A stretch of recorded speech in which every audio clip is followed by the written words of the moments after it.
Hello, everybody, and welcome to another episode of the Renegade Arcade. This is our 11th episode of the series. Tonight, I am joined by Tyler. Hello. And I am joined by a special guest, Kristin. Kristin comes to us from Twitch, and I know her from Instagram, and she's just a really cool person and just wanted to have her on board. So, hi, Kristin. Oh, aloha. Thank you so much for the nice introduction. Awesome. Yes, and also a fellow Hawaii person. So, yes. Yeah. We should talk about Span Musubi at some point. No, kidding. Oh my God! All right. Anyway, I miss it. I miss it so the much. accuracy of the Pixar short lava. How accurate is it? That's a topic for Renegade Animation. I think I'm gonna have to talk to Cam and Mike about that. So guys, we are gonna first of all go over some of the news stories that came out today. The big one, of course, is Resident Evil Village. I hear that we don't call it Resident Evil 8, we call it Resident Evil Village. Just because Capcom, I guess, wants it that way. But, you know, they had a big video reveal today, and they had some gameplay for the first time. Really, they showed off some gameplay and just some of the extremely tall vampire lady who... Yeah, I was going to say, how long till we get to the really best part? Extremely tall vampire lady simulator 2021. I believe that they gave her a name, but I'm not even going to try to pronounce it. Yes. Like Lady Stress, something with a D that's like really hard to pronounce. Lady something or other. Wait, I'm trying to see if I can find it. Oh, you'll find it very quickly. You just type in tall vampire lady. Yeah. It's true. They also released a Maiden demo. That's what it's called. It's called Maiden. It's available now exclusively on PlayStation 5. So all of us PlayStation 4 owners and PC owners are left out. No, but they said that they're going to release a separate demo actually later on in the spring. So in the spring, maybe within a couple of months. I mean, there's also a release date announcement, which is May 7th, which is a lot sooner than I expected. I expected it to be like maybe in, the fall or winter. Yeah. But no, May 7th. So wow. They also said they're doing current gen incarnations or like last gen incarnations of the title, versions of it. So PlayStation 4 and Xbox One are going to actually see the game. And I don't know if that's a good idea after Cyberpunk 2077. Yeah. Oh God. Yeah. Is this going to really run? I mean, if they optimize it okay for these systems, then I'm sure it'll be fine. But if they don't have the time, they should just scrap it. Really. For sure. Yeah, I'm going to get it on PC because I have no luck getting an Xbox Series X or a PlayStation 5. Same. I'll probably wait for an Xbox Series X and then probably get this because beside that problem, this looks actually really good. It does. It does. Yeah. I will say that the new trailer was really, really cool looking. It looks creepy as hell. And I have a weakness for hot vampire chicks that want to kill me, so I kind of do. Well, no, I'm all for it. Kind of, but I also kind of my history sense goes off. I'm like, wait a minute, this is based on somebody who I might talk about in a moment. Oh boy! But the previous game, I really liked Resident Evil 7. That was the real big shocker turnaround because by that point everyone was making fun of the series. Yeah, RE6 was just. Was terrible, but in a really kind of funny bad where you just kind of just look at it and go, somebody took this seriously, and I want to now. And I like that there's so much connections to RE7 with this one too. Like RE7 was all family themed and was all vaguely Texas Chainsaw Massacre. Great choice, by the way. Yep. And this is going actually more European mythology where it looks like werewolves and vampires, which surprisingly the series has actually never delved into. That's hard to believe, but they've never done this. Yeah. I know that is crazy to think about that. Like, why did it take them so long? I don't know. Yeah. I don't know. I don't know either. But yes, extremely tall vampire lady. She can bite me in the throat anytime she wants. Okay. Oh yeah. I just love everything about this characters from what I've seen because number one, interesting character design. Because I love that hat. I'm just gonna say it. I love that hat. Yep. I have a weakness for like turn of the century, like women's like hats. Oh yeah. Yeah, I really do. Who doesn't? I love that style. Yeah. That's sort of like vaguely Titanic, vaguely like Scarlett O'Hara look. Like, yeah. Yeah. So that's I like the whole design. thing. I like the whole thing too in the trailer where she one of the, I guess her daughters like just gets like a scythe and like scythes the poor Ethan in the leg, and then she's like it's been a long time since I fed on man blood, and I'm just like, I'd let she's you. a feminist. I'd let you. I'd let you do that. Yeah. So the voice actress too is like it's like channeling like a Southern Belle-ish style of voice, and I kind of love that too. I love it. Oh man. Okay, but enough about my fetishes. Let's talk But about. the last thing I mentioned was that the series has definitely had a habit of just throwing our main big bad guy as being a literal giant monster walking towards you. Yeah. None of them have ever really been women, though. The closest was just the mother in Resident Evil 7. That's about the closest, and she wasn't really the main villain. That was the husband. Right. Yeah. Yeah. Wow. So I like, understand. Is that like? Did they mention that she's the sister of the villain in that's Resident kind of the Evil 7? implication, because there's a couple of lines where it's like, I'm gonna get revenge for my brother. I'm like, does this imply relation? Yeah. What are you getting at here? It's like, could be not. I don't know, man. And also, it's even kind of a hallmark to, I believe, what was it, like Resident Evil 4 wanted to have a main bad guy that had like a big like Freddy Krueger hand, but they cut him. They gave it to her. Ooh, they gave it to her, yeah. Wow. Yeah. Which is awesome, because like, well, that's not what I was expecting. And yes, everyone who has a fetish for this, just be warned. You know this character's going to turn into something horrible by the end. You're warning me already, aren't you, Tyler? Yes, I'm warning myself too, because I'm like, yes, I like everything about this character design and the ideas, but it's going to turn into some sort of Lovecraftian, like Japanese anime monster by the end. It's just going to be horrible. Oh yeah, for sure. That, and I'll just say the historical thing. She's giving off a couple Elizabeth Bathory freaking vibes, which is not great, because I'm the history guy. I'm like, that's very like scary. That's like the zenith of every female vampire. It's going back to her. European vampire lady, and that historical lady kind of murdered tons and tons of children. I do know about her. Actually, I wrote a video about her once, I think back in like July, I want to say. Like, really? Yeah. Oh, I'll have to see that, because look, the real life version, because there's a lot of myth and legend, but the real life person was horrible and actually murdered like children for fun. With the blood and the oh man, she was crazy. Yes, but she's the zenith of every female vampire, and this one is no exception. Yeah. Maybe she is her. Maybe that's I don't know. At least inspired by her, maybe. Exactly. So like, I could gush about that character all day. You know. I think it's just creative, unique. It's like, it could, again, the only Resident Evil villain I can think of where it actually looks somewhat attractive that is supposed to be a monster. Unless you count Albert Wesker, but you know. Yeah. We don't. No, I'm kidding. Wesker has I'd punch his boulder. God. Oh man. You know who I really liked though was, do you remember like one of the Resident Evil movies? It was like maybe the fourth or fifth one, where they had that dude playing Albert Wesker, and he totally was over the top, and every single line delivery was like I'm going to kill all of them or something. It was just that's the fourth one. I don't even know who the actor was, but it's like he's channeling the games too well. Yeah, this is what the games would look like if it was actually live action actors, which was to say horrible. I have expected him to call somebody the Master of Unlocking. I know that wasn't him in the game, but I have expected him to say something like that kind of bad line of dialogue in there. The six movies, when they brought in Barry, and he's just a lame weirdo like guy who gets shot halfway through the movie. He didn't say anything about sandwiches or unlocking, and that's just not know. Fun. I know. They had so much material, and they did that with it. Like that movie's great. That's the one that inspired that really great Red Letter Media clip of them laughing for like 3 minutes when he's doing the terrible teleportation move, which was from Resident Evil 5 directly. Oh man, there's one thing though I have to say. I want more Jill. Yeah. Brock and I were saying this on the last episode. We need more Jill. Yeah, always, definitely. I'm glad that we're getting more Claire in the CG movie. Yeah, I definitely want more Jill. Yeah. That's the one thing I was able to, like. I loved Resident Evil 7, but nobody's ever gonna tell me that Ethan's a wonderful character. I don't know, I do feel bad for the guy, because like he gets horribly abused in just Resident Evil 7, but he just seems pretty casual about it. Like, oh no, my arm just got cut off by a chainsaw. Oh and well. Like, oops. It's like reattached. Yeah. It's like, this is no big deal. Like, boy, even Chris Redfield will be freaking out a little bit. Oh man. Yeah, I'm curious to see, like, you know, given the reveal trailers and everything that we've seen during E3s and whatnot, I'm curious to see like what his relationship is with Chris in this one, because apparently Chris is doing some shady stuff, or at least it looks like he is.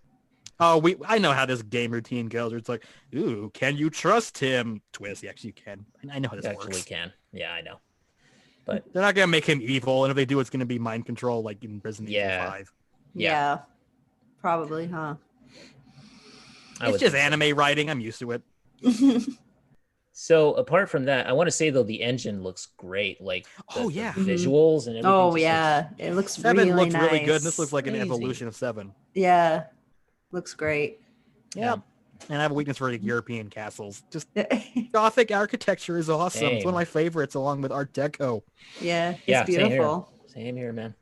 All right, so we have that out of the way right now, and basically Resident Evil Village is coming out on May 7th. Did I say May 7th? Yeah, May 7th, 2021. So exciting, guys. We got a hit on our hands for sure. Yeah. Speaking of hits, Hitman 3 released this week. I heard. Oh. I'm going to actually pick it up on PC. I think I'm going to try to get it sometime this week and just try it out and see how it goes. Nice. But yeah, it's one of the first big releases of the year. Yeah. So it should be interesting to see how that one turned out. Even though I'm not too overly familiar with Hitman as a series, though. I haven't really played any of the others, but I played a decent amount of them. Good. It's like the original games were more open world-ish. The most recent ones have been more episodic, which was people were a bit skeptical at the beginning, but I think it panned out pretty well for the most part. Yeah, because they had Hitman 1, Hitman 2, and now Hitman 3. So, which gets really confusing if you play the original games, which were just because the original games were like the same. Yeah. But then but those were even the best games. The best ones were like, oh yeah, Blood Money. That's where it was at. Yeah, Blood Money. Yeah. Not Absolution. We skipped that one. That game was bizarre because they think the big twist is the villain frames the hitman for murder. What? It's like the police are after a murderer who was framed for murder. I don't even know what to say about that. I don't know either. The fact that it was just like the random like maid in a hotel, but the FBI is after you like you just murdered the president the whole game. It's bizarre. Yeah, that's why these games are better because they're a little bit less plot focused than that one. Mm-hmm. Oh, we forgot to talk about one thing, which is the multiplayer mode, which is coming with Village. Yeah, let's mention that a little bit. Visually, not so good looking. No, they have that weird comic book style, but it's like it's like that the way that they did like the process back in like the 80s and 70s and stuff. So everything has this kind of weird, like very I don't know. It's not working. It's not working for them. I can tell you that the cell shading method that they're using is not good. I think they're trying to go for that 70s like late Hammer film look, but that's not quite what it looked like. I should know. I have Dracula AD 972 on Blu-ray. Damn it! It probably looks better than the probably multiplayer mode. Honestly, anyway, it's called ReVerse or Reverse, and it features all the popular characters just getting into multiplayer death matches with each other. So as far as creativity goes, I don't know. Yeah. Just the series has never been good multiplayer wise. Nobody played Resident Evil 3 remakes multiplayer. No, not really. No. And I'm trying to think back, like the worst in the series is Umbrella Chronicles. Yeah. I think what was the first multiplayer focused one that was just multiplayer? I want to say that was Operation Raccoon City. Yeah, I'm really digging up these dead and buried games we want to talk about. I remember I think I saw a video, I think it was by Sphere Hunter on YouTube, and she like was talking about the lore in the games. Like she went back and actually replayed them for the lore. Oh, really? I was like, oh, poor thing. But, I'm not even gonna. Good video though. Good video. All right, what else do we have in terms of news here? I just wanted to mention kind of an odd story, which is that Microprose, that old company that made a lot of like flight sims, and they made the first UFO Enemy Unknown game, which eventually became XCOM. I remember that game. Yeah.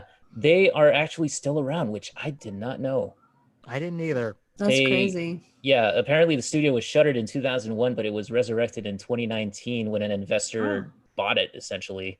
And one of the original founders is a part of it still. Oh, that makes sense. Why I thought it was dead, because I remember when XCOM came out, there was like a crowdfunded remake of UFO Defense that was just called Xenonauts. Basically the same thing. That's why I kind of thought, I'm like, okay, that company's dead now, right? Wow. But no, they're still around. Also, if you ever play UFO Defense, you thought XCOM Enemy Unknown was a dick. Oh man, that game. Yeah. It's just like, I'm getting out of the Ranger. Everyone's dead by rocket. Good times. Good times were had. So Microprose has announced Highfleet, which is a dieselpunk action strategy PC title, and it features, well, you basically control these giant dieselpunk style ships with legs. So for Brock and Mike, who I'm sure will listen to this episode, that's very Dai-Guren. Essentially what it is it's like you're a commander and you have to control these, like it's kind of this 50s aesthetic diesel punk like ship, and you're engaged in these combat scenarios and you have to control multiple ships all at once and stuff like that. So it's apparently going to be more of like a pretty difficult, not sure if it's real-time strategy. Let me see. Yep, it is RTS. So interesting. The visual look of it is it's very sort of brownish, so I'm not too crazy about the color scheme, but I like the idea behind it. Yeah, it's interesting. Yeah, and I like that it's a Microprose game. I'm like, oh, you know what? I'll play it. Yeah, and check a couple of their sim games. Old school company, I'll support you. Making a comeback. Yeah, love that. All right, a couple of other smaller news stories here. One is Immortals Phoenix Rising is getting a crossover with Netflix's Blood of Zeus. So they're going to add some, I guess, some items and quests and stuff that are inspired by the Blood of Zeus animated show on Netflix, which is pretty cool. I haven't seen it yet, but I really want to. I haven't either. Yeah, I haven't seen it either, but that's nice. Wow, yeah. That's cool. So the Greek pantheon is making a comeback here. Apparently, absolutely. It's almost like Assassin's Creed Origins was a few years too early. Maybe, or not Origins, but Odyssey. Excuse me. Don't Odyssey, yeah. I knew what you meant. But yeah, Immortals Phoenix Rising. That's a really good game, by the way. Everybody should play that. A lot of fun. Also, we have a brand new trailer for the Destruction All-Stars, which is a PS5. Maybe a PS4 title. It's probably just PS5 at this point. I don't know. But yeah, Destruction All-Stars is kind of like a vehicular combat game. So it's kind of like Destruction Derby, the old Destruction Derby series. And it's sort of mixed with Rocket League because you have that whole like competitive sport sort of like idea surrounding it. Oh man, and you're reminding me of Burnout now. Now you're making me sad. There's no more Burnout games. Dude, there needs to be Burnout games. There needs to be Twisted Metal and Burnout. Seriously, we need to bring that back. Yes. Yeah. We should do it ourselves. Yes. Burnout Paradise 2. Oh man. So the trailer just basically showcases all the new sort of characters that they have in the game, and it shows some special moves and that sort of thing.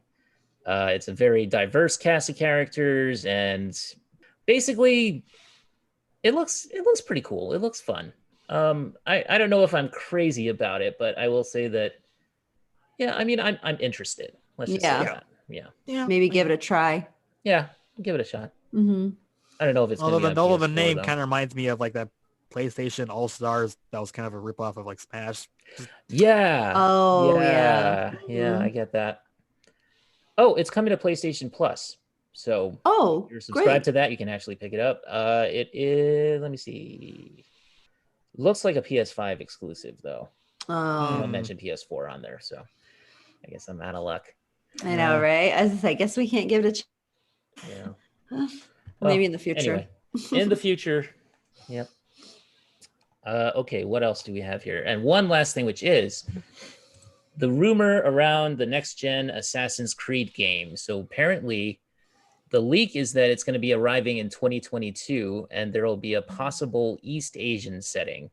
What it is that there was looking at thegamer.com, looking at their report on this here, and according to various reports by publications, as well as French streamer and YouTuber X Jonathan, speculations speak of a next-gen Assassin's Creed title, which is rumored to release in 2022 for a PS5 and Xbox Series X and S.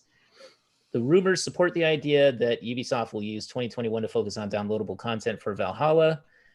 and that is set to include 2 paid single-player expansions and free content updates. So, according to this leaker person, there is a screenshot which they are saying is concept art for the next game, and apparently there's like a picture of like a Chinese stronghold. It looks like a very like a Chinese sort of rooftop setting. Mm-hmm. So looks interesting. Huh. You know, China, like you said, Tyler, before we went on air, China actually has been featured in a previous Assassin's Creed title, I believe, one of the Chronicles titles. Yeah, the first one I think was just called China. Really creative, I know. Oh wow. Oh yeah, Assassin's Creed Chronicles China. There you go. Oh wow. And there is also a manga that's coming out on February 16th, which is called Assassin's Creed Blade of Xiaojun. That was the character I think that was featured in China. I think really? So. Yeah. Yep. Xiaojun from Assassin's Creed Chronicles China. Yep. Oh wow. Yeah. Well, all right. So, you know, but them doing it on a next gen platform is going to be interesting, I think. Yeah. What I say, I believe this is because the previous it was 2 years between. Oh god, I'm blanking. Well, the Industrial Syndicate was 2 years before Syndicate and Origins, and then Odyssey was like the year after, which you kind of tell because there's a lot of reused animations and stuff like that. Mm-hmm. And there's clearly a lot of DLC getting made for Valhalla, so I can believe that. And because actually Valhalla and Odyssey, there was quite a bit of a distance between those two. It was more than a year, I think. So I can believe that, like a 2-year gap. That's believable. And China, probably because they've never done East Asia in the whole series, and Ghost of Tsushima might have kicked Ubisoft into saying, do something. Oh yeah, maybe. Yeah. Although the time period is very, I don't know, because China, to quote a famous line that was about Egypt, but also applies to China. China is impossibly old. It goes back to like far before in the BC era to obviously now. There's so many eras of China. Like I think, was it the game, the spinoff one? I think that was like the Seven Tigers era of China and like the Middle Ages, Renaissance era. But it could be anything really. Personally, I would like it to be in the 1800s, like that late. Was it the Qing dynasty? Am I thinking of? Let me double check my phone here. Yeah, Qing, Qing. That was the last one. That was around for about 400 years, but the 1800s was an interesting era because if you did that, you could bring in like a historical figure like Qing Shi, the famous female pirate. Have fun with that. Yeah. But so they could probably be Middle Ages. So what you're saying is they could basically Dynasty Warriors that shit. Yeah, I was about to say Dynasty Warriors because wasn't there like the latest Total War game that wasn't Warhammer theme? Wasn't that just the Three Kingdoms, which was kind of Dynasty Warriors-ish? Yep. Just bring in Lu Bu. We all know they're going to do it. Lu Bu with the low blow. Okay. So don't get me started on low blow. All right, guys. So we are here to talk about our main topic, which is video game soundtracks that we really, really love. I want to keep it mainly to 2020 releases, but Tyler, I know that you said that you had one that was from a little bit before, maybe. So, or more like late December 2019, but also has a few additions in 2020. So it's like it counts. That's pretty much We'll count it. Why not? All right. So, who wants to start? Guess go first. Okay. Kristin, do you want to talk about maybe like Animal Crossing or something, since you're kind of familiar with that? Oh, yeah, sure. So, Animal Crossing, I mean, it came out, like right before we all kind of went into lockdown and stuff too, So I remember I had it pre-ordered because I was so excited about getting it. I've been an Animal Crossing fan since I was like a kid and since it was on the GameCube, but right. Yeah. So it's been around for a long time. And then, it's had a couple games and the last one we had was for the 3DS. So it was a few years, Jeez, yeah. That's and it was actually supposed to come out, I believe late December or maybe early mid-December of 2019, but they had to push it to March, 2020 before everyone even knew what was going to happen. But it's been like a great game so far. I've sunk a lot of hours, like over 500 hours into it. Wow.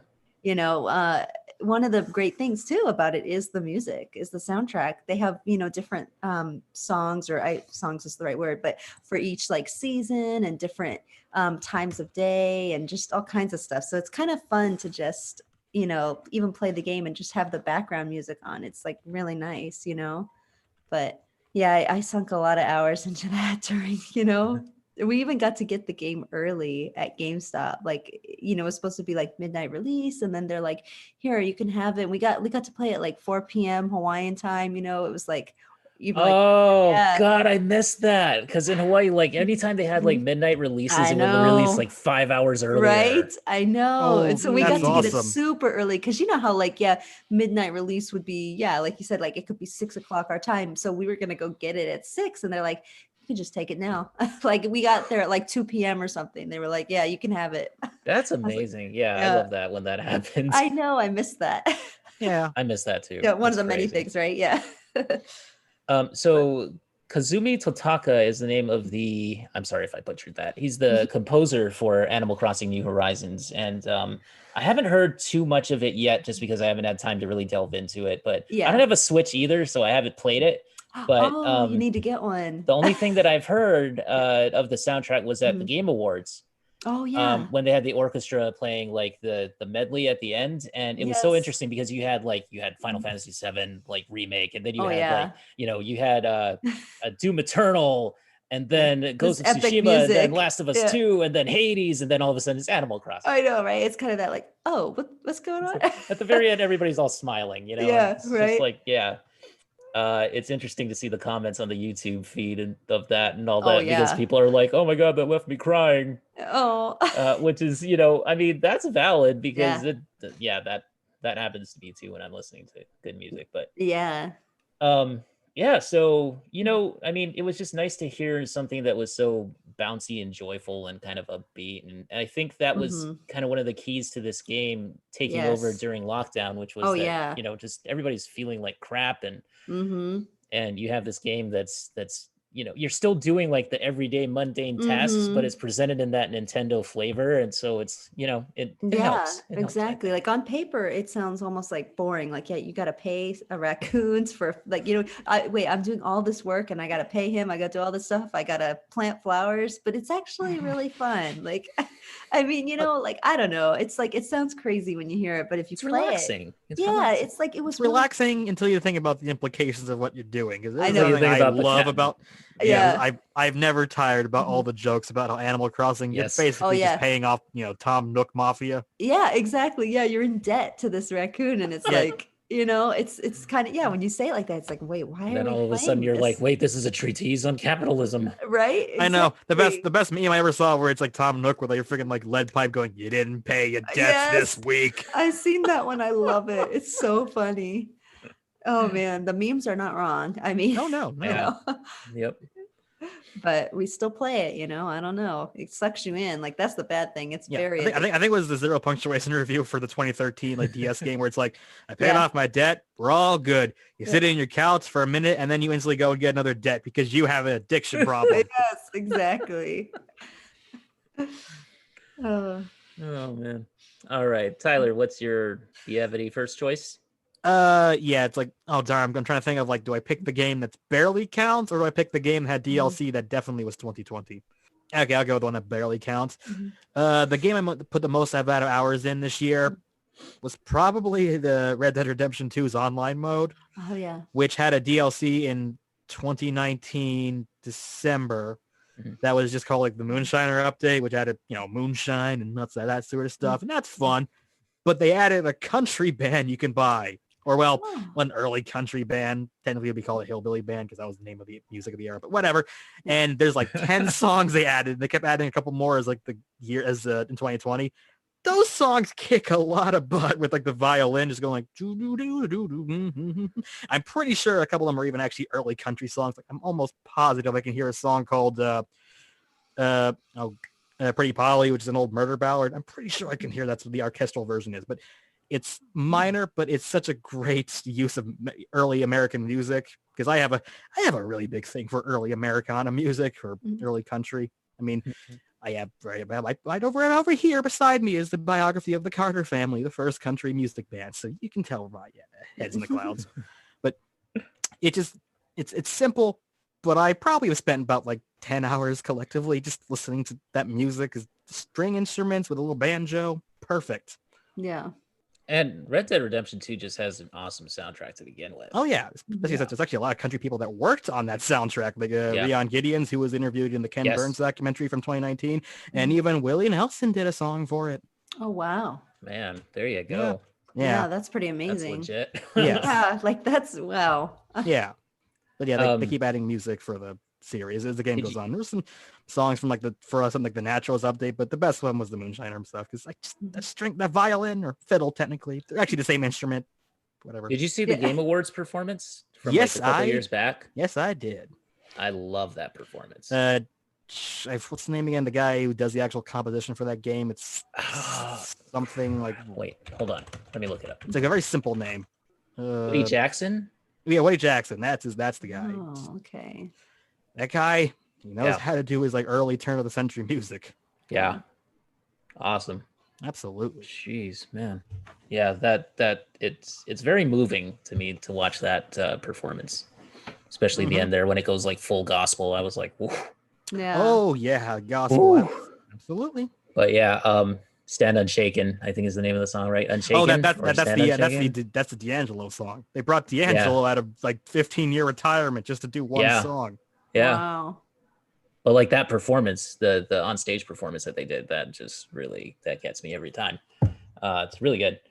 For me, I'm going to talk about a game that we should have talked about last week, but we didn't really, which is Doom Eternal.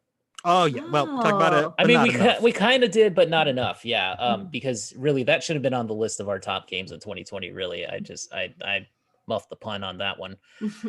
But yeah, it's so basically, let's wax poetic about the greatness that is Mick Gordon. I think I called him like metal riffs, Jesus or God in the last video. I still do not disagree. I don't disagree either.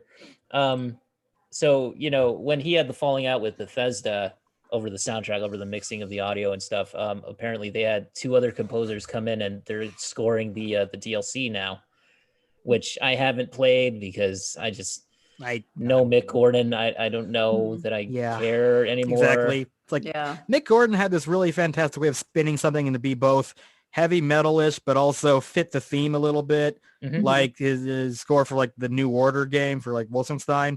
It feels 60s-ish, but it also is still heavy metalish at certain points. Like I'm pretty sure he composed like the best stuff, and I'm gonna say this right now, the best of his career is when they asked him to do period piece music that don't exist but sound like they should exist, like where they do like a fake riff on like the, you know, Paul and Paula were like from the 60s, that little band. They made a fake band called Carl and Carla, and they do a fake song that you could totally imagine like Cher singing, where it's just like this loving ballad and Siena Libres, it's all in German. It's perfect and you can believe it, but you know it's not real. And the same one where they do Das Blue U-Boats Die Kaffe. Yeah, it's the Beatles. And they do like a fake, like vaguely like early Beatles like pop song, like that stuff. Yeah. That was excellent. That was amazing. Awesome. I think in the sequel he even did like another cheery little Beatles song where it's just like, we're gonna change our German language or you'll face all the facts. It's like it was very kind of fun but kind of creepy little sounding like old jingle for like a major event in the game.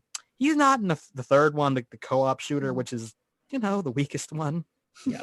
Where I don't know who the composer was on that one, but he wanted to do like wherever that composer was, he was told to do like, can you make it like 80s like synth music, like something out of Depeche Mode, and you really can't tell. It just sounds like generic music. Yeah, that's Mick Gordon. He fit the era while also making it not real. And then of course his normal composition is just, it's amazing. So what I wanted to say was that like you know, Doom Eternal for me, it had a couple of flaws in it, but it was also really, really good. And part of that, a major part of that, is because of Mick Gordon's music. Yeah. I would say like for me it's like 50% of the whole experience is just listening to everyone who played Doom 1 and Doom, I guess technically you call it Doom 2, but it's really Doom Eternal. Everyone always says that trance you go into where you kind of zone out, just play. The music is a big contributor to that.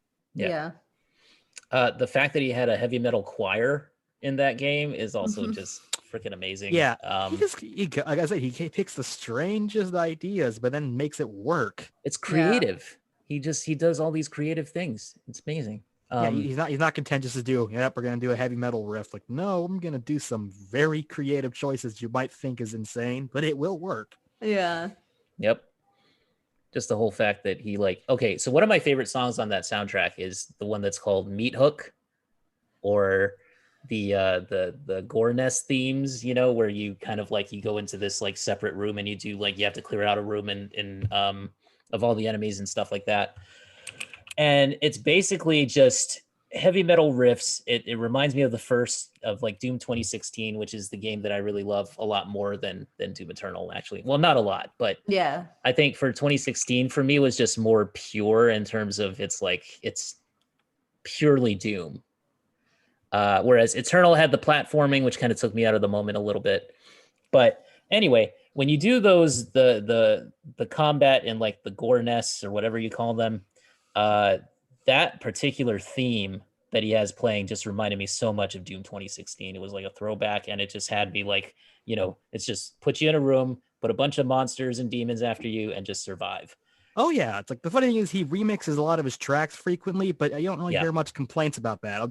I hate to keep going back to the Wolfenstein, but this is the best example because the Wolfenstein 2014 theme, it actually mirrors the game perfectly. It's big and bombastic, but then as the track goes on, it starts to slowly dilate into this much more somber track, which kind of matches the game. You go expecting it to be a dumb shooter, then it becomes much more somber and reflective and sad, and then you remix that for New Colossus, and it starts off slow and sad, but then it builds and then the bass drops and it's back to being the awesome theme from the first game, but remix. Yep.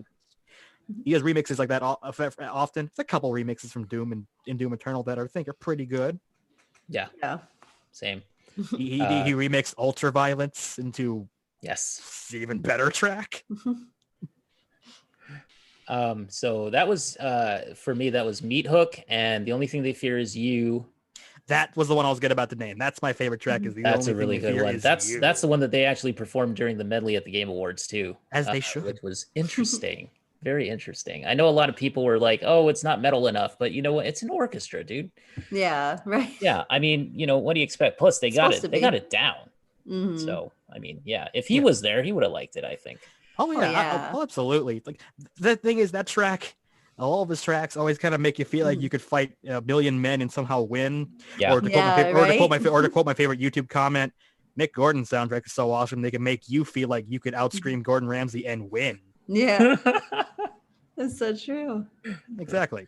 Kristin, did you get a chance to play Doom 2016 or Doom Eternal or anything? No, I didn't, but I think, was it Doom, if I'm remembering correctly, that came out the same time as Animal Crossing? And it was Doom Eternal, yes. Yeah, the same day. Same day, yeah. Because they had the whole crossovers, and I always wanted to play Doom. I had it on my wish list, to play it, because they had it on Switch too, but I've never gotten to play the series before. That, that was so funny. All the memes that they had for Doom Eternal and Animal Crossing. It made me want to actually play, have a skin or something in the Doom games where he's got the Animal Crossing head on or something and just going and slaughtering things. It was that one, it was just, they played it up and I'm totally okay with that. It feels like all the creators too, they were cool with it. Hey, let's just roll with it, Oh, absolutely. Oh yeah. So that was fun. There's such different audiences that it's they're not really in competition with each other. That's true too. Yeah. So it's they can both be friendly and be hey, try this game or try this one. There's no overlap between the two. Yeah. I was gonna say complete different spectrums, right?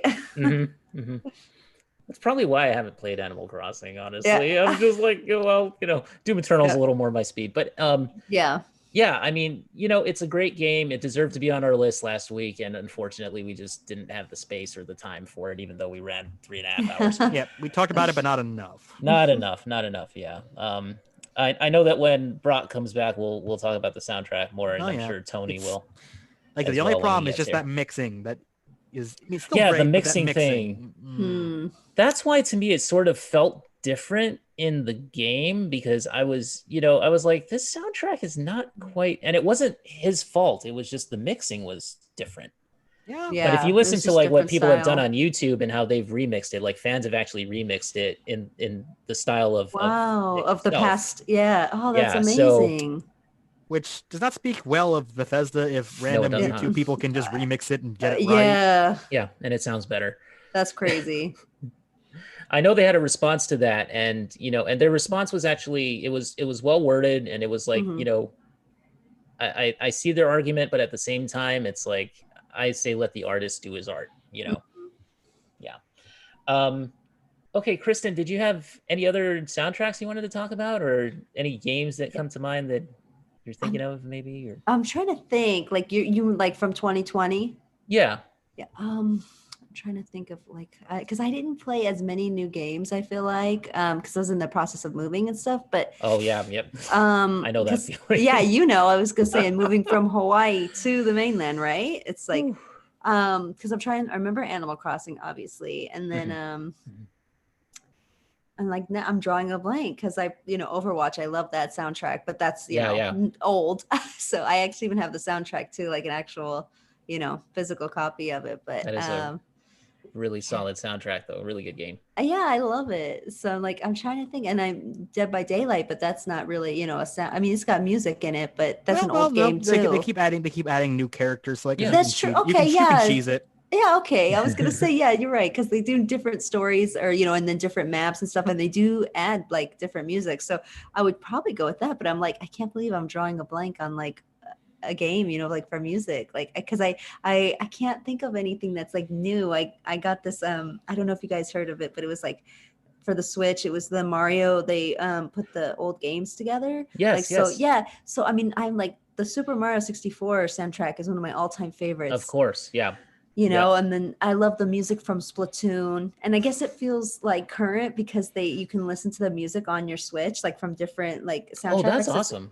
Yeah, it's actually really cool. Yeah, you can like have your headphones in and then listen to different soundtracks. So they have like all the Mario ones, like the Animal Crossing, like all those that you can actually listen to.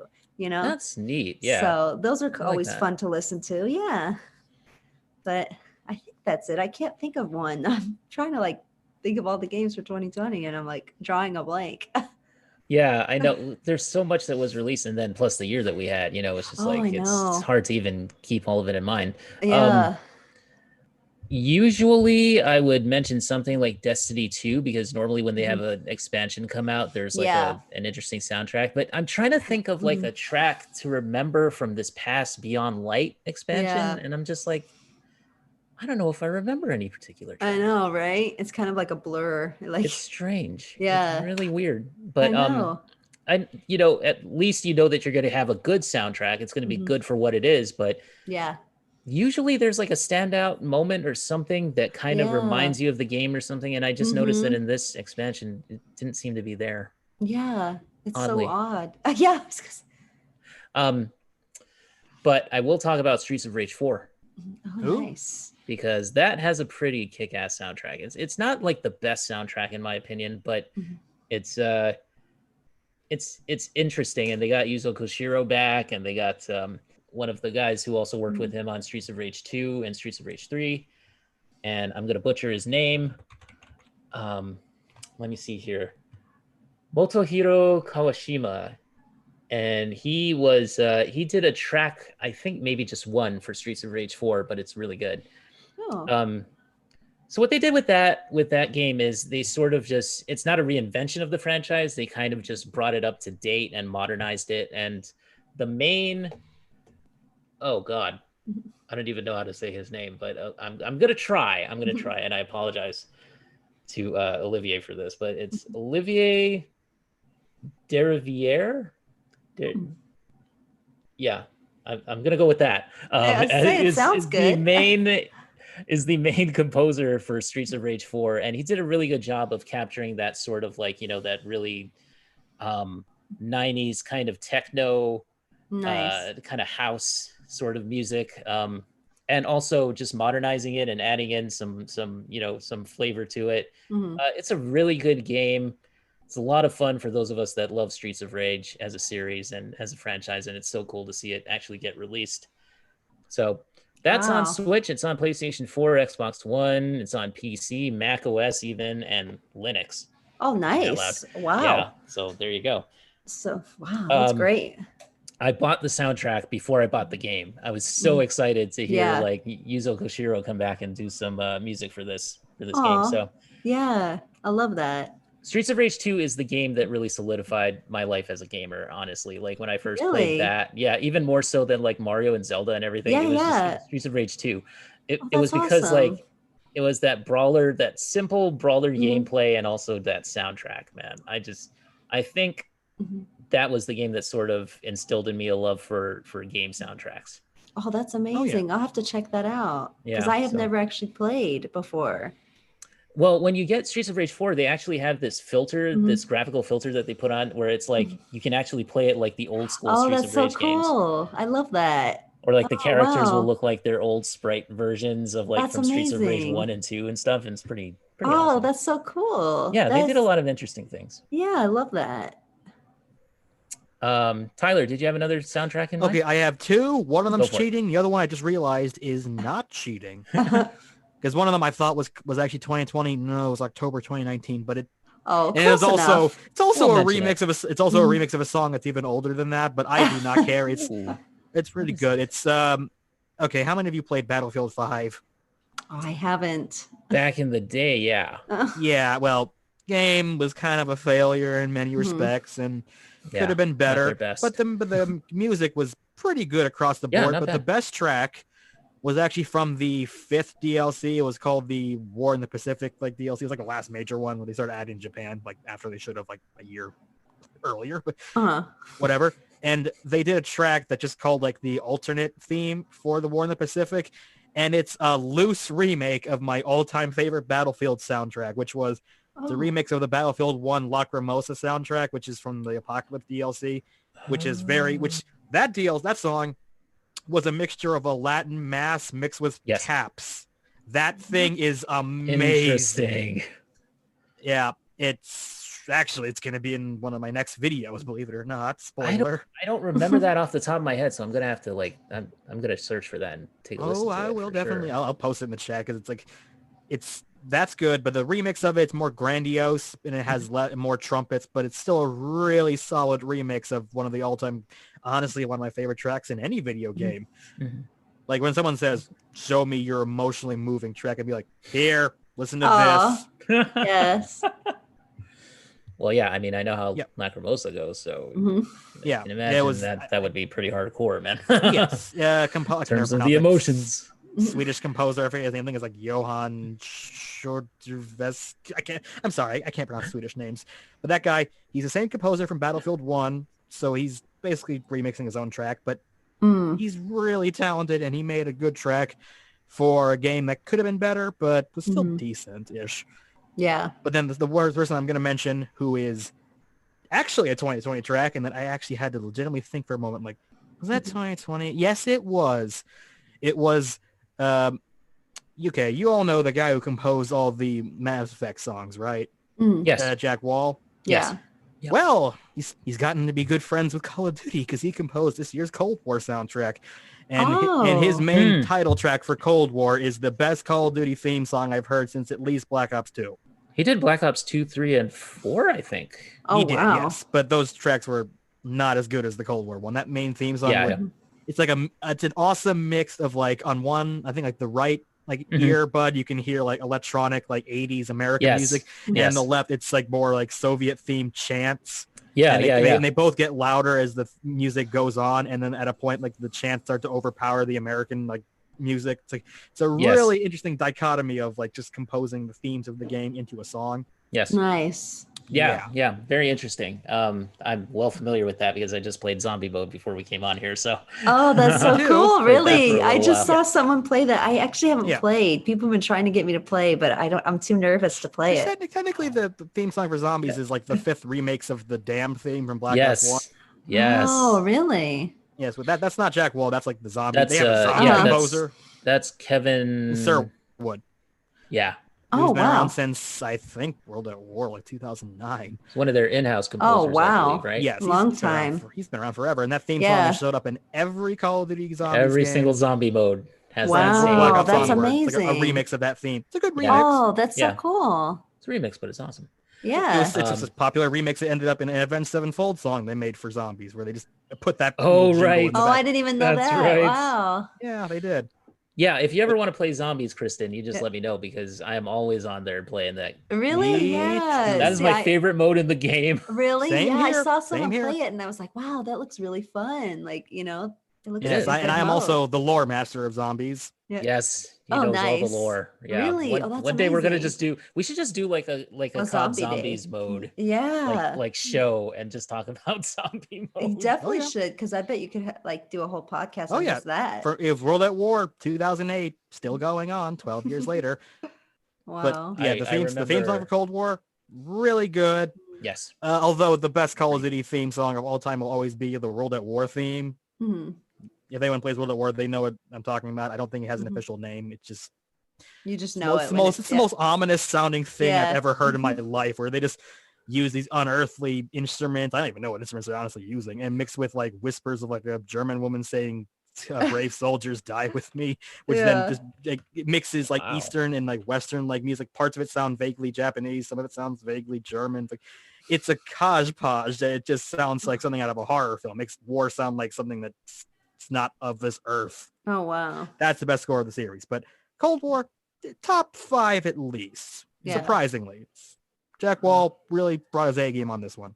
I loved all of his like that kind of like futuristic work that he did in Black Ops 2.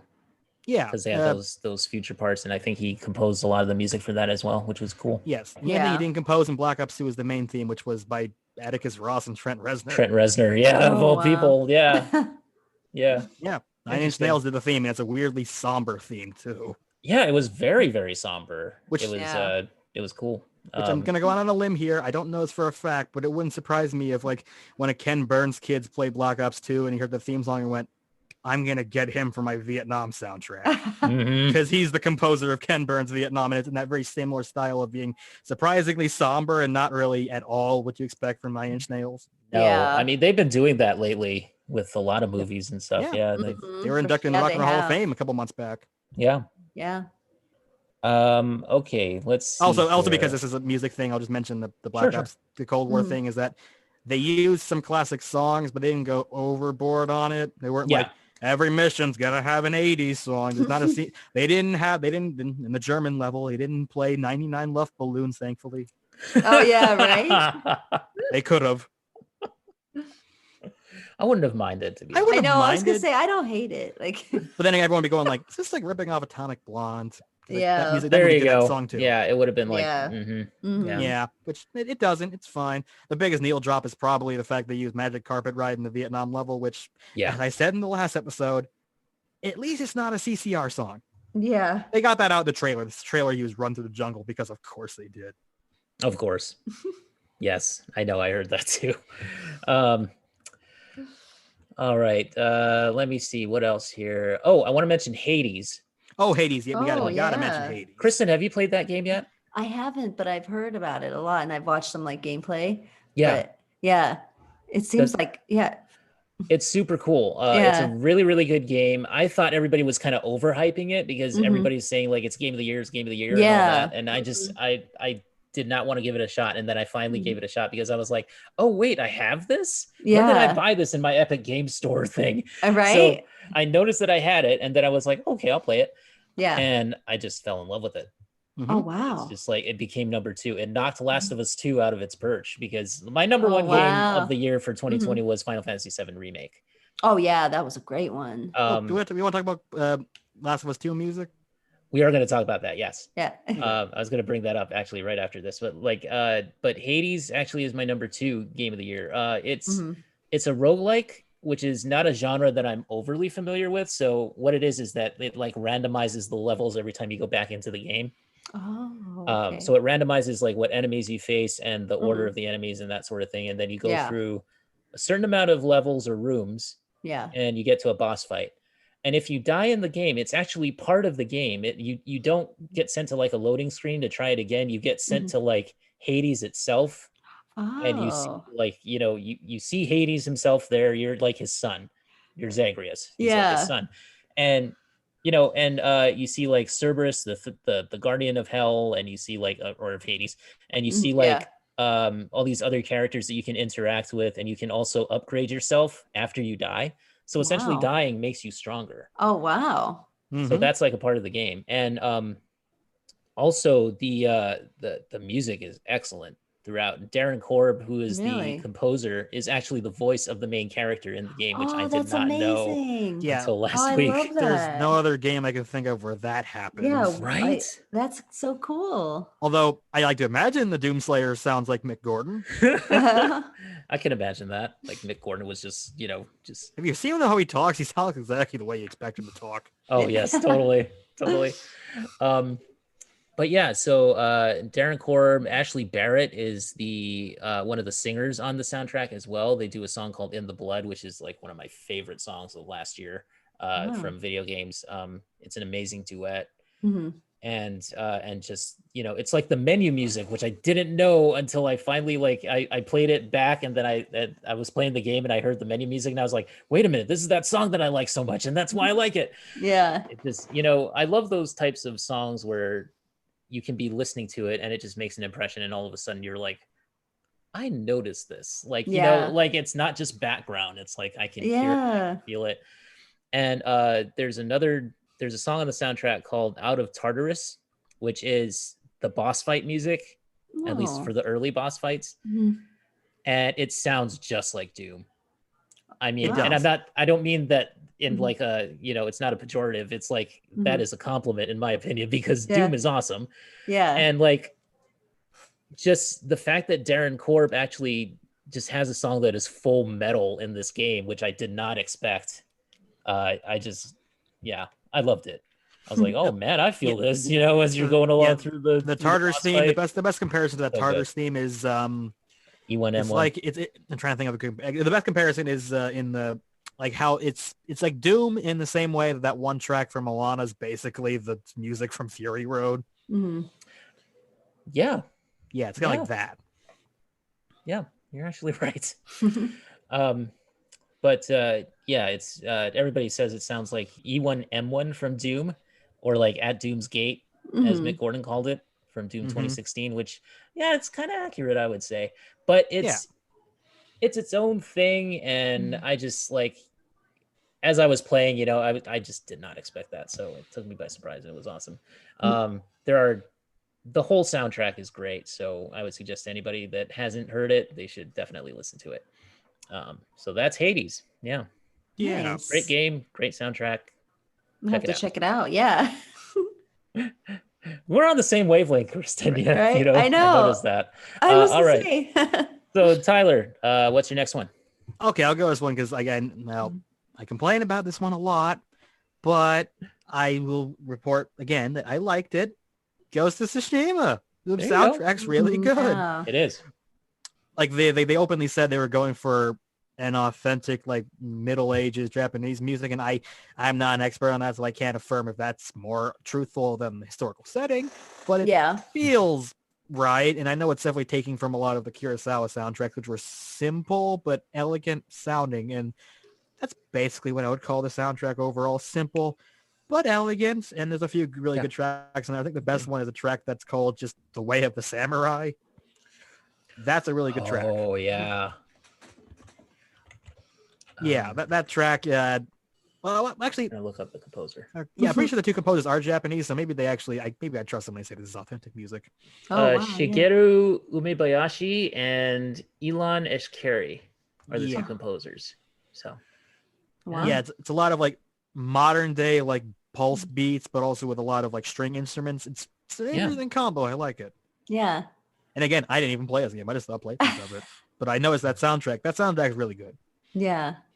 Yeah, I remember playing it, and I remember being struck by how just it did sound authentic to me anyway, but I'm an untrained ear. So, but in terms of just matching the game itself and matching the setting as it is presented in the game, I thought they did a really good job of that. Oh yeah. So, I mean, to be fair, matching music to an era and actually getting it right is probably the hardest thing, because I agree. Just for an off-chance example, everyone's seen Ken Burns' Civil War, right? I'm sure everyone has. It's the most famous thing he ever did. The main theme of that was something called Ashokan Farewell. It's played like 26 times. It's like a fiddle tune. Everyone knows what I'm talking about when I say that. Everyone thinks that's from the Civil War. That was composed in 1989. Yeah. But it feels authentic to the era. Yeah. So it's probably like that. But I don't. It's fine. I think so. It's a really great soundtrack. Yeah. Now, a game I will not say is actually as good was, surprisingly, Cyberpunk soundtrack didn't do much for me. Oh, really? Yeah. There are some pieces in the game that I think really match. There's Mm-hmm. some that get overplayed and looped to the point where they just become annoying, like the combat music, even though the combat music itself is not bad. But no, it's not. Just it's overplayed not bad, or what? But yeah, it's not bad, but it's overplayed. It's overplayed, especially when you're in like combat situations and stuff, and when you think that you've gotten the last person, and they're still like, they're like glitched down on the map somewhere, and you can't find them. Oh yeah, which happened to me numerous times. It's also just not as creative. Like it's Cyberpunk. I know what to expect. What that sounds like compared to like Witcher 3, where I'm like, I don't know what to expect this to sound like. Yeah, but it was great. I did like the tracks by the band Refused. That was some of the better stuff. Yeah, I like their music because they use more of them. My wheelhouse, honestly. So yeah, that kind of rock thing, punk rock sort of stuff. So I like that. It was I hear it's not even their best stuff, but from what I heard of it for the game itself was pretty good. I do like the idea of bands composing music though. Ever since Health did the entire soundtrack for the third. Yeah. Oh, damn it. What's this game called? Yeah, Max Payne. He did the third Max Payne. Yes. Since then, I've noticed more bands playing game music, and I'm down with that. Yeah. Kristin, did you have any experiences with Cyberpunk 2077? I didn't. I only watched like one of my friends was streaming it, but I would see like all the stuff that would happen, and I heard all the reviews and people getting their money back. So I never, like even before, like right when it came out, they were talking about this kind of stuff. So I was like, I think I'll wait on this, and then I never played it. I would say wait on it until they actually fix the game. For sure. Yeah, because at this point it's like you know what you're gonna get when you buy that game. Exactly. Unless you have a really good PC that can run it. Like my PC is an RTX 2070, so that's my GPU, so it can run. And it runs well because I have a 2080. So yeah, yours can probably run it. Then. Okay, I wasn't sure. It could. If you max it out and try to do ray tracing, like it'll do ray tracing pretty well, but it does kind of chug a little bit in certain scenarios. So okay, that's warning there. But, but like I said, if you ever want to play it, that's like your PC could run it. Oh, good. Okay, thank you. There is a moment, and I'm gonna go into spoilers here just a little bit, but there is a mission towards the end of the game, the latter half, I would say, of the game. I guess I guess so. We call it the latter half of the campaign anyway. More or less. Where you basically try to put together like Johnny Silverhand, like Keanu Reeves' character. I was going to ask if that was him. He had a band called Samurai, and they basically were like, refused that band that created the tracks for the game. They're actually supposed to be like Samurai, basically. Oh, okay. So it's Keanu Reeves' character's band. And he kind of like he's a part of your psyche essentially. So like as it's portrayed in the game. And he tries to put together the old band for one last night, for one last one last hurrah, one last gig. And it's an interesting mission because it sort of it explores the relationships that he had with his former band members and stuff, and which were not positive. No, definitely not. So that was actually a really good mission, and you get to participate in the actual like the performance of the song. Oh wow, that's kind of cool. You don't get to like it's not like a mini game or anything like that, but you do get to like to stand there up on stage and everything, and it's got that really cool sort of like you really are playing the gig with them, and it's that first person perspective that kind of does it, I think. I like that in this case. So one of the better missions of the game. And it's mainly story focused. There's not really like enemies to fight or anything like that. Like I would argue for Cyberpunk 2077, the best moments in the game are not combat scenarios. The best moments are just character moments. Absolutely. Wow. If anything, that's what they got right. Oh wow, that's too bad then that it because it sounded like it was gonna be such a great game, and I remember it was hyped or like so much, like everyone was excited and. Looking back at those old trailers. Yeah. What, from 2012? Oh my God. And the 48-minute gameplay demo that they had. Which came out that they only started development in the last 4 years. That demo is complete. That demo is complete bullcrap. It's so terrible. It's aliens, colonial marines level of lies. Yeah. Wow. But yeah, I know what you mean. some of the songs that they used were cool, but I think for the most part, the score, other than certain elements of it, the score itself was not as good as I was hoping it would be. Yeah. So also correction, I from think that, it's a correction for anyone's comments.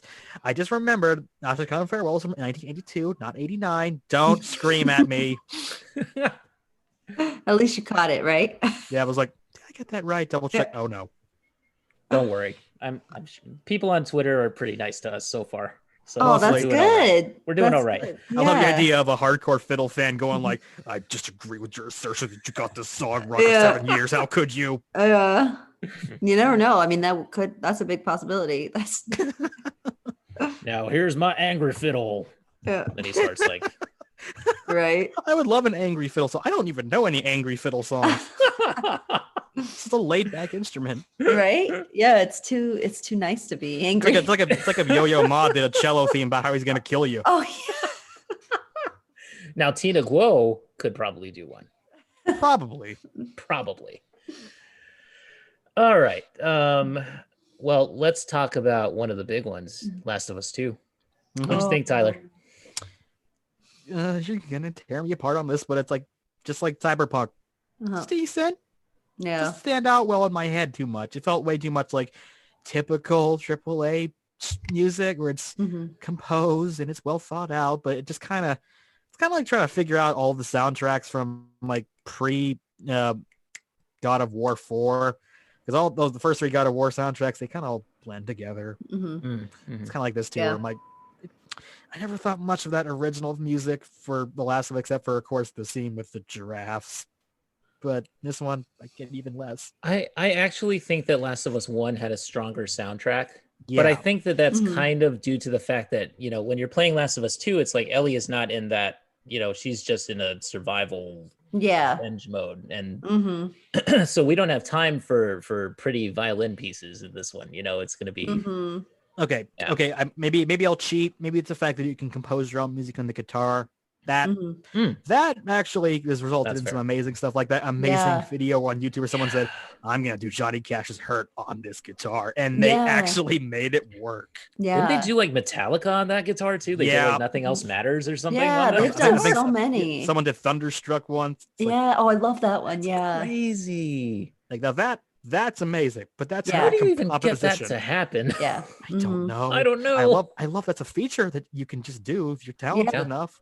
I say I'm not, so I have to look at, watch other people do it. I'm just like, I'm going to upload my 9-second YouTube video of me trying out the guitar. Right. Yeah. It's like twang. It's like me playing, that's it. Yeah. It's like me playing an actual guitar in real life. It's like, yeah, exactly. Me too. I'm getting some vibration. Yeah. Yeah. Yeah. I've never even tried a guitar, like in real life, but the ook, I can't do that either. So I think I did a little bit with my mom's help back when I was like a kid. Yeah. That's pretty much it. I did drums once. Oh, nice. Not good. Yeah. I did play alto sax in my high school band. So, oh, wow. But that was very cool. I probably can't do it anymore. Yeah. But it taught me to read music. So at least, can do that to a degree. Oh, that's amazing. Yeah. It's just that score does not stick out to me. It's not bad. It just when someone says name me a track, I'm like, yeah. If you listen to Gustavo Santaolalla, I'm sorry, I'm mispronouncing it. I'm so sorry. I'm mispronouncing everybody's name. But but I'll just call him Gustavo because because we know each other. No, I'm kidding. Yeah. But he's like, he's an excellent composer. He really is. And I think that I think his score for Last of Us 1 is actually pretty brilliant. And and for this one, it's still brilliant, but if you listen to it on its own and with him playing it, like there's a YouTube video of him actually playing music from the game. Yeah. That sounds excellent. In the game itself, I feel like it's overshadowed by the narrative and it's overshadowed by just the gameplay and just the fact that Ellie's just on a, she's on a revenge mission. Yeah. Yeah. Like I said, she don't have time to be nice and sweet and exactly. She's yeah, and he does do great work. Like I actually really do love him as a composer, like from movies and stuff too. So he's he's great. But Did you have any thoughts on Last of Us 2, Kristen? Did you I, get to play it at I all? hate to say it. Yeah, I didn't play it. My dad was really into the games, right? Like so I watched him play the first one. So I know, about the first one, and I kind of like watched videos, but we were he was gonna start playing it, and then we only got like a couple minutes in, and then I never got to do it. And I tried not to watch anything about it because I, didn't want to be spoiled, but I still haven't played it, And unfortunately. by that point, there were spoilers all over the Oh internet. yeah, and then everyone was saying how much they hated it, Oh, and they were just so upset. everyone was Yeah. so mad about it. And I was like, I didn't want to say, well, they have no reason to be mad because I hadn't, I hadn't played it yet, so I was like, maybe they're valid reasons, but everyone just was so. Yeah, I'll just say there's some valid complaints, but most people did not act valid and use some pretty unvalid arguments. Yeah, that's what I had heard.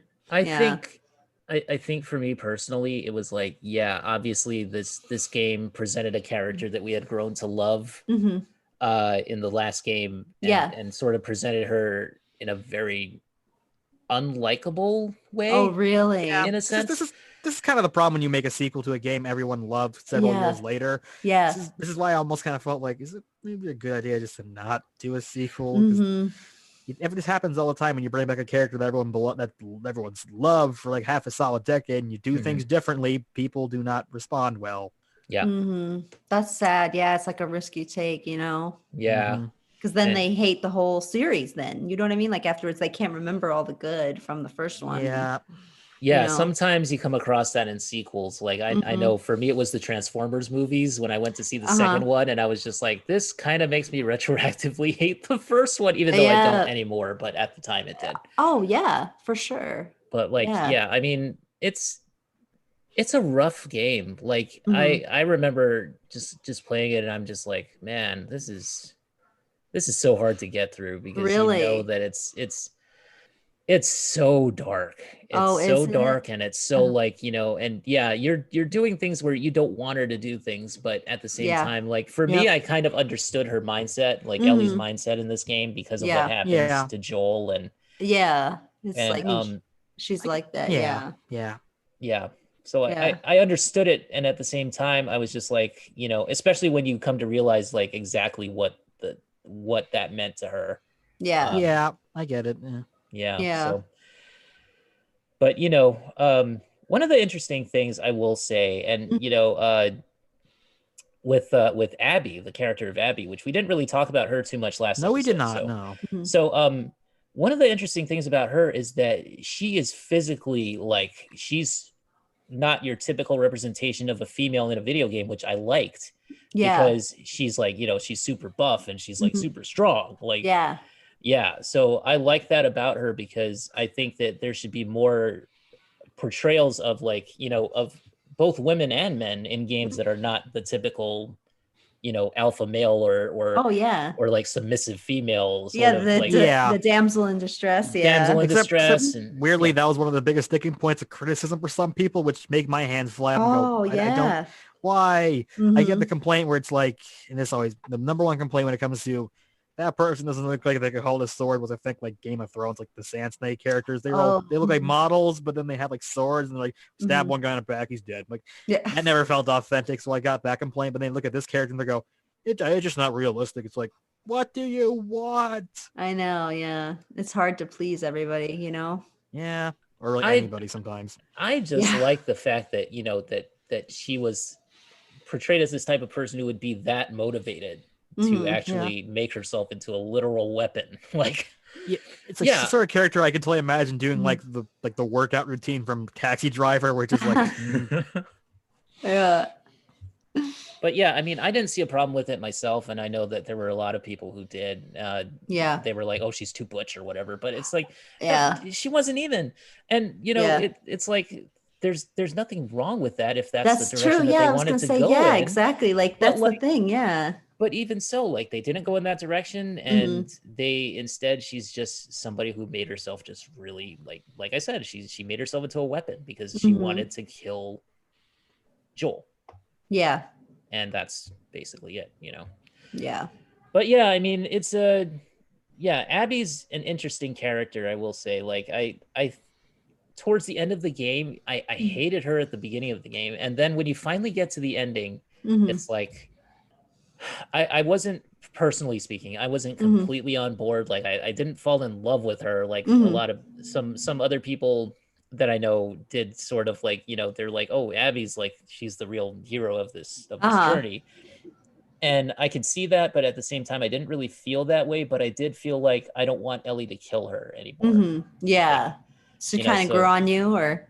Yeah, I mean, it got to the point where it's like, okay, this person, you know, like I see what they're doing with this game. Yeah. And it's very challenging, and it's not something that's easy to play through, especially if you're a fan of the original characters. But yeah, I bet. Now I'm like, oh, I don't know if I want to play. I mean, my best friend who loved Last of Us 1, she was like, you know, she told me that she's not going to play Last of Us 2 because she saw the twist coming, and it's just yeah. I mean, I think a lot of us did when we saw the first trailer. It's like, okay, yeah, because a lot of people were talking about it, right, when the first trailer came out. Yeah, but she said, I'm just not going to play it because I love Joel too much. And I said, you know what? That's valid. I understand that. Yeah. But in terms of the gutsiness of the game, and in terms of like, you know, like, I know we're getting off topic because we're not talking about the soundtrack, but but yeah, I mean, it's worth playing if you can get past the fact that, you know, bad things happen to characters that we love. Yeah. Which is tough. Yeah. But back to the soundtrack. It's decent, but the guitar stuff is some of the best stuff because you can compose it yourself. Yeah, that is really amazing. Yep. That's cool. Oh, is it my turn to mention the next one, or is it Kristin? For another Kristin, did you have anything that you wanted to mention? Because I just remembered one after she goes. Okay. I can't think of any. Maybe while you're going, I'll think of something. Okay, because I'm like, I just remembered. Yeah. And it's a soundtrack that I'm a little bit disappointed in, but it had one surprise that made me go, oh wow. It's amazing. It's the Valhalla soundtrack, because Assassin's Creed has a very interesting piece of music because they never reuse the same composer twice. Oh, they've gotten a lot of interesting composers, like the composer of the Banner Saga, Austin Wintory. He did Syndicate. Yes, and that one was very heavy on string instruments, and I thought that was an excellent soundtrack.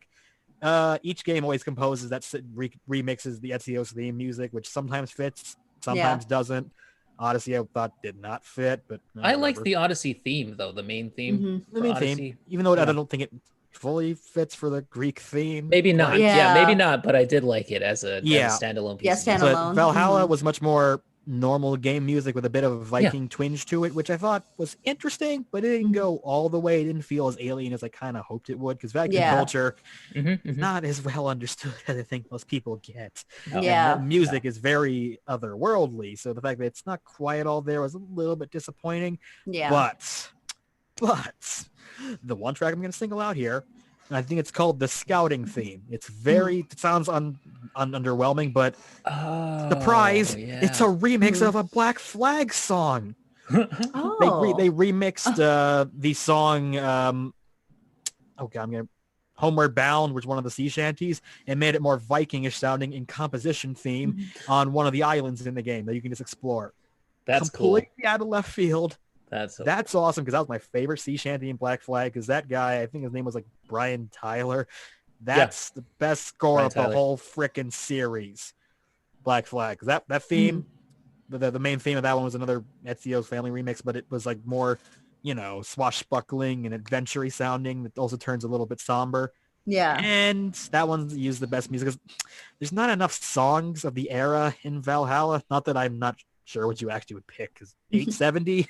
I don't know how many songs are actually around from them that you can still could go. That's from the year 870.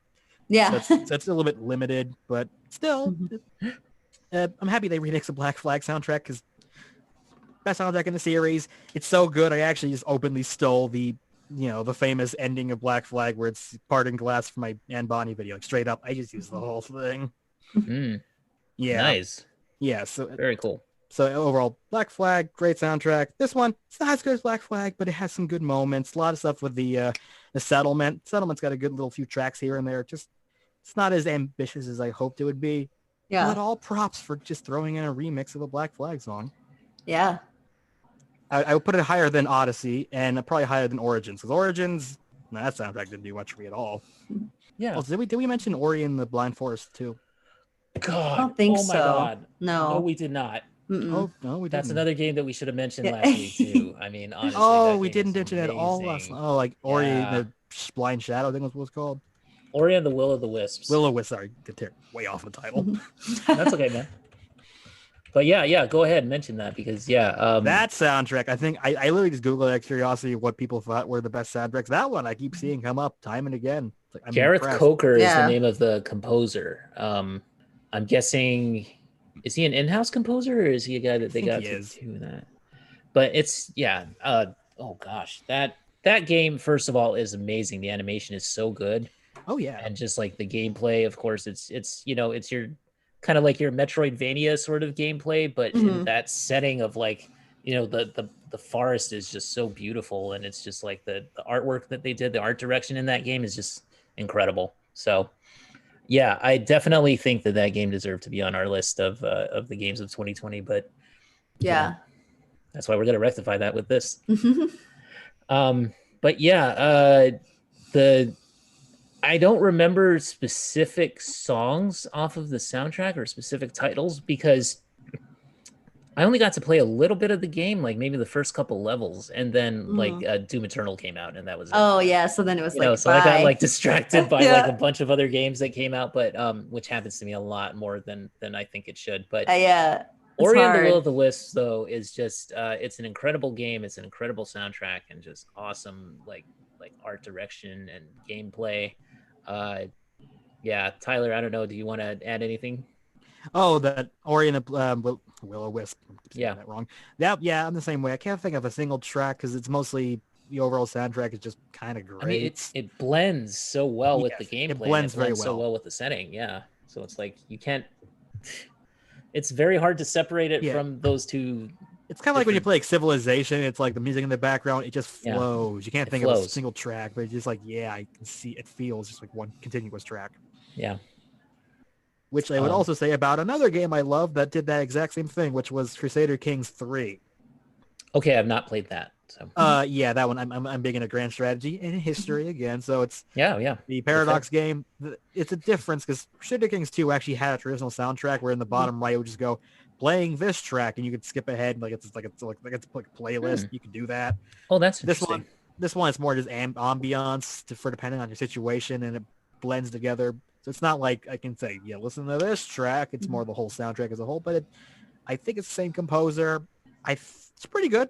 Yeah. Although I do kind of miss the fact that you can just play, iPad shuffle with like the music in Crusader Kings 2.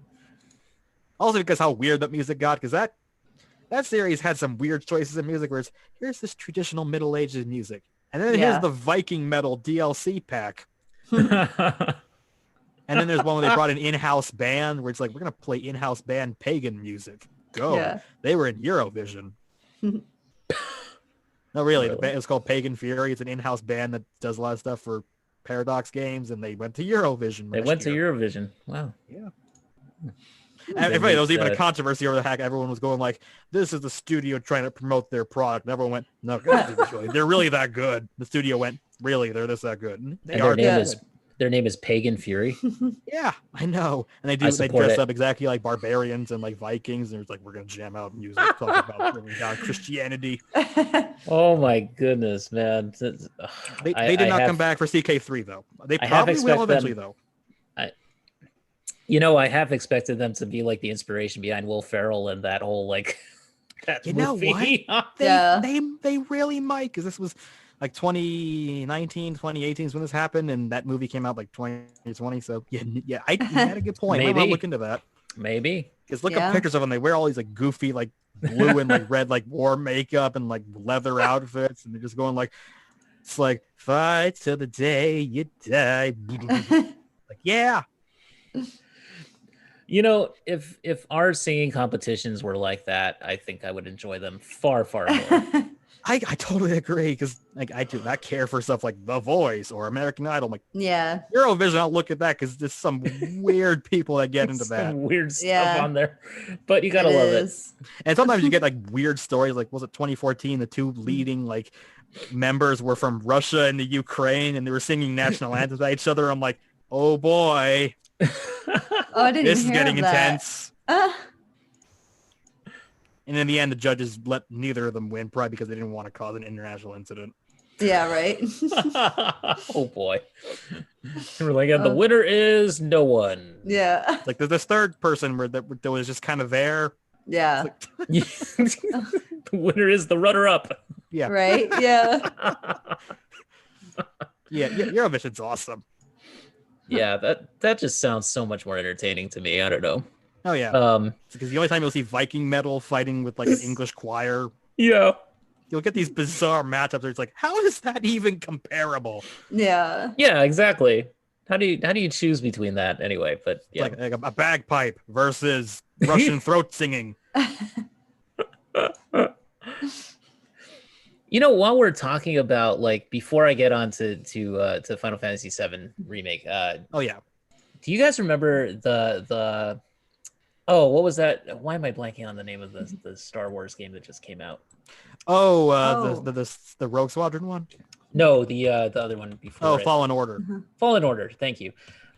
So, do you remember when you first start up the game? There's that really cool song that's playing on the radio or something where Cal Kestis is working, and you hear that, like, it's the Who is the name of the band, and they do like this kind of throat singing sort of, like, it's like, what is their genre again, Tyler? Do you know? I don't know the genre in the universe, but I know the name of the genre of music that plays in all the cantinas, because that one's pretty well known. Yeah. What was it? I'll just say it. The cantina music, the famous. Yeah. In universe, that music is called Jizz. No. And the bands are called Jizz Wailers. I'm not making that up. George Lucas said so. That's crazy. I think it's supposed to be a riff on jazz and like Bob Marley and the Wailers, but it's like, boy, but that's an unfortunate name. Okay, right? But, no, anyway. I don't think I think it's spelled exactly the way you think it is, but it's like it's not supposed to be dirty. Honestly, the Star Wars universe has tons of ridiculous music genres that you just go through the Wikipedia and go, what? Some of it's awesome. Although the top one will always be the soundtrack for Republic Commando, where they do Mandalorian chants as like combat music, and it straight up is like it's in this fictional language that we made up that just sounds vaguely like Viking metal, but it's not quite. Yeah. Plus to that guy. Mongolian folk rock band. That's what it is. It's Mongolian folk rock. I mean, not the actual song that they did for the soundtrack for Fallen Order, but just the band, their genre in real life is Mongolian folk rock, which is pretty awesome. Which is awesome because Mongolian folk music, that's pretty obscure for most people. They probably don't know. Yeah, for sure. Mongolian throat singing involved in like folk rock. I mean, I support it. Yeah. Just go all out and do something weird. Yes. Yeah. But that was a really, really cool song. I know that wasn't a 2020 release, but I just had to mention it. Feels like a 2020 release, though. All these music games are like, they all feel like, because 2020 is such a nebulous long year that I'm like, 2020 was, how did we get through that? I don't know. All right, so let's talk about one last one before we call it quits here for this topic. Yes. Final Fantasy VII Remake. So they have released multiple soundtrack albums for this game. At least 3 that I've seen on the iTunes store. One is okay. Here's the thing: they have one that's called the orchestral arrangement, and it's like, but didn't they already make it orchestral arrangements anyway during the game? But anyway, so apparently they did one that was maybe a recording of a live orchestra. I don't know. I have to research. Maybe that's what it was. Maybe, but they, of course, Nobuo Uematsu is the main composer of the Final Fantasy VII songs, the soundtrack. Like the original was all his. Yeah. But what they did was they brought on some additional composers to help him out and to remix a lot of the old themes. And so one of them is a guy named Mitsuto Suzuki, and another one is Masashi Hamauzu, who also was, I believe, a composer on some of the other Final Fantasies, like Final Fantasy 13 was his, Dirge of Cerberus was his. Yeah, I think he did some of Final Fantasy 13 too, and Final Fantasy 10 as well. He might have done a little bit of work on those. Suzuki worked on Final Fantasy 13 too, and Lightning Returns. So, which was the conclusion to that whole 13 trilogy. Wow. And of course, Uematsu himself, he worked on, gosh, like pretty much every single Final Fantasy up through, I think, 10. Something like that, yeah. Yeah. And then they brought him back for this to compose some new music for this one. He composed Hollow, which is the theme song of the game, which I really loved. And also just, like some of the remixes they do in this game. Yeah. Just blew my mind. Like some of the battle remixes, especially, like it all sounds so good. Yeah. Like the Airbuster, Those Who Fight Further, that boss fight music, that just is like, it's crazy, like rock metal, just insanity, and it puts you in that mindset of just like, you just really have to survive. But again, it's one of those games where like you take a moment, and I remember seeing this on Twitch too. Every time I would watch people stream this game on Twitch and play it on Twitch, they would just be like, I see what you're doing there, music, Yeah. And it's just like, yeah, it's so much fun to see that I'm not the only one who felt that way, where like I had to stop for a second and just be like, ooh, this is so good. Yeah. So yeah, it's a game for me where the soundtrack was a big part of it, but like I felt like there were so many moments where it just gave me so much. I was just enjoying the game so much. Yeah. Even through the cheesy aspects of it, and even through like the moments where I got frustrated because it was getting, like certain things were happening in the game, and I was just like, oh man, why is this happening to me? Yeah. And even through like the slower parts, like the music just was always there, and it was always good. Yeah. Just put you in that right mindset for the game. I loved it. Even towards the end, like I know a lot of people complain about the ending. I think the ending is actually, again, I guess I'm not a traditionalist, because to me it's just, it felt gutsy, and it felt like, they're trying to do something really different with this, and trying to move in a different direction from the original, while at the same time maintaining that respect for it. And I enjoyed that. Yeah. Kristin, did you get to play it at all? Or I know you were busy moving, so maybe not, but well, my husband loves that game, so I kind of watched him play there you it. go. Yeah. There you go. Yeah. So. And Tyler, I know we talked about it a little bit last week, but did you have anything you wanted to add specifically about the soundtrack? The composition for the ballroom scene was wonderful. Yes. Oh my God. That's the most standout track. Yeah. Really good.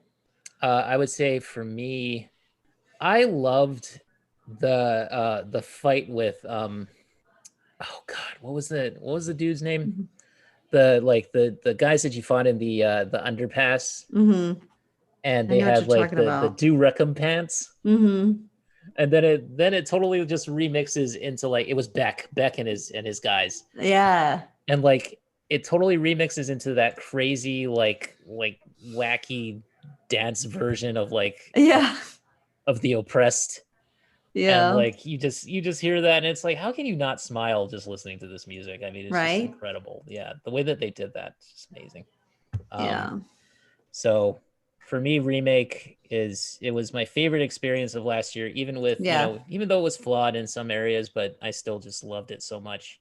And Hades is the new game that's kind of old school, but at the same time it's new, and so you want it's a good combination of both things. And Final Fantasy VII Remake kind of hit that same chord with me, where they made it, in the ending they sort of brought in some new elements, but as you're portraying through the as you're progressing, I should say, through the main storyline, they did just enough nostalgia, I feel, to make it worthy. So good game. Definitely. Absolutely. Well, so unless you guys have anything to add, did you want to talk about any other games while we're here? Kristin, this is your chance. If you want to talk about anything that you have going on, or that you're playing right now on your Twitch channel, just let us know. Oh, you're so sweet. Thank you. I mean, right now I'm just kind of in between Dead by Daylight and Overwatch. For right now, those are like two of my favorite games. So, I play Dead by Daylight Monday, Wednesday, Friday, and then Overwatch on Tuesdays and Thursdays. So awesome. All right. Thank you. Yeah. What I was currently replaying was I was replaying Battlefield 1 again to get in the World War One mood, because one of my upcoming projects is on the Red Baron. That's my next video project. That's right. Cool. I was doing Titanic, but I pushed that back a little bit because this one's it's quicker. Yeah. And I'm just reminded of again how awesome that Battlefield 1 soundtrack is. Yeah. It doesn't actually do a lot of authentic music of the era. Like there's a game I really love called Verdun that also does a lot of actual straight up, we're going to play some phonograph from 1915 era music. And that's great. This game does not do that. It's all composition and stuff, but it felt like it still catches the spirit and soul of the war in a different way. And it's the soundtrack of the Battlefield series. I don't care what you tell me. You can love Bad Company 2 till the day you die. I will say no. It is Battlefield 1. Yeah. As I mentioned before, that Lacrimosa theme, but also even just the bass soundtrack, where I think it's called like Knights of the Sky, which is a nice little energetic music you always play when you're in a plane. That's a good track. And I think it's called Dawn of a New Age, which... And I'm going to mention this one because this is just funny because of geopolitics. Yeah. It's like a nice little, it's the ending of like the Australian campaign mission. It's, I believe, like a woman speaking in, I think, oh God, it sounds vaguely Middle Eastern-y, but I'm not going to say what language it is. And it's actually a song that actually showed up, I believe, in 300. It's just called like Zvaji. Oh, wow. And if you want to have fun, go to any YouTube video that features the Dawn of a New Age. And just look at the comments. They'll all be arguing over if it's Bulgarian or Macedonian. And they're acting like war has been declared. Jeez, man. Yes. Just like, take it seriously. Yeah. It's like, now you know, now you really know some World War I history. A song can cause a little war in a YouTube comment section where it's like, screw you, man. That's Bulgarian. You insulted my country. It is not Bulgarian. It's just like, and they're still going on 4 years later. Yeah. Wow. It's the never-ending feud, apparently. I know. Over a really good song. And it just made me laugh. But also a little bit sad. Anyway, I'm just listening. That soundtrack's great. Just replaying that one. It's a short campaign, but I think it still holds up mostly. Yeah. All right. So I have a huge backlog of games I'm still trying to play through. Yeah. Don't we all? I do too. That's my issue right Who now. doesn't? Is that I just don't have time to do it, especially like taking care of the podcast and all that stuff and editing everything. It's just I haven't gotten around to the new Mortal Kombat game. I don't know what the soundtrack on that one's like. Oh, dude, it's pretty cool. Honestly, Mortal Kombat 11. Yeah, I love Mortal Kombat, man. I love it. I'm looking forward to the movie. I really am, because I hope it's good. It's coming out around my birthday too, so it's like I know that Mortal Kombat 11 they brought back the original Shang Tsung from the film. Yes. Yeah. Cary Hiroyuki Tagawa. Exactly. He's also a guy from Hawaii as well. Oh, I love it. Yes, he is. He was awesome in that show. Oh God, was it Amazon show that was based on a book by Philip K. Dick? It's the alternate World War II. It's all the all history World War II. Man in the High Castle. Man in the High. Yeah. He was one of the main characters. He was great on that. Yeah. I love that guy. But yeah, he's in there as Shang Tsung, and I can have him play it, so I have no idea how his performance is like. But I think that's just an awesome novelty. Yeah.